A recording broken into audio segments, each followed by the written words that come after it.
Assalamualaikum warahmatullahi wabarakatuh.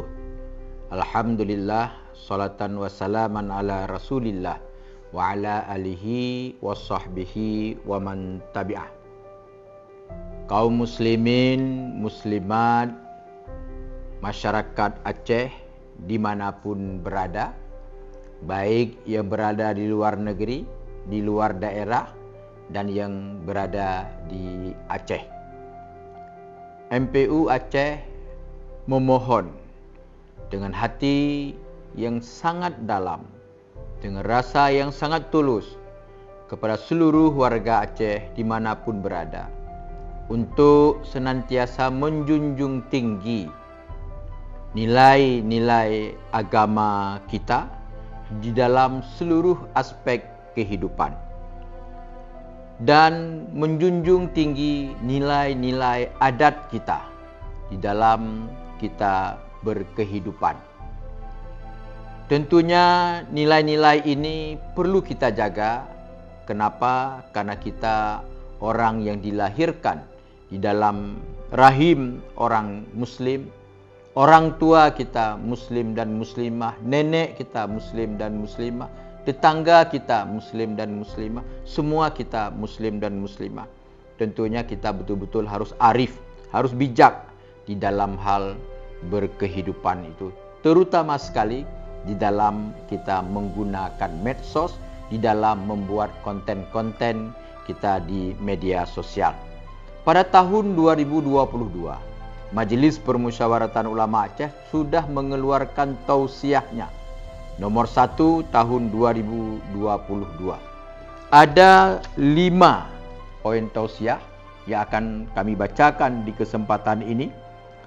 Pertama, diharapkan kepada pemerintah Aceh untuk membuat regulasi yang mengatur penyebaran konten-konten agar sesuai dengan syariat Islam dan kearifan lokal. Kedua, diharapkan kepada pemerintah Aceh untuk mengawasi dan menindak penyebaran konten-konten yang bertentangan dengan syariat Islam dan kearifan lokal. Itu penting sekali. Kenapa harapan ini kepada pemerintah Aceh? Karena Majelis Permusyawaratan Ulama Aceh tidak diberikan kewenangan untuk melakukan penindakan. Ketiga, diharapkan kepada masyarakat untuk arif dan bijaksana dalam membuat dan menyebarkan konten-konten di media sosial. Lebih-lebih yang terkait dengan simbol-simbol keagamaan itu kadang-kadang berpotensi kepada bisa keluar daripada Islam. Hati-hati saudaraku, bahaya terhadap kehidupan kita di dunia dan di akhirat. Keempat, diharapkan kepada masyarakat pengguna media sosial untuk lebih selektif dalam mengakses dan menyebarkan konten-konten. Kelima, diharapkan kepada orang tua dan guru untuk mengawasi anak-anak dalam menggunakan media sosial. Tentu tausiah ini kami harapkan menjadi pegangan kepada seluruh masyarakat Aceh di dalam bermedia sosial.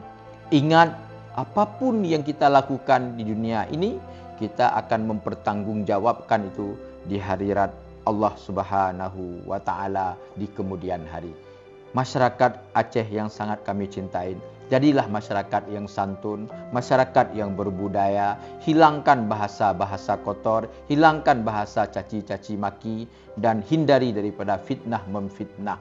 Kita bersaudara, kita adalah hamba-hamba Allah yang selalu membutuhkan kasih sayang Allah Subhanahu wa Ta'ala. Demikian himbauan ini bermanfaat kepada kami dan harapannya juga bermanfaat kepada seluruh masyarakat Aceh dimanapun berada. Afwan minkum, wallahul muwafiq ila aqwamit thariq. Assalamualaikum warahmatullahi wabarakatuh.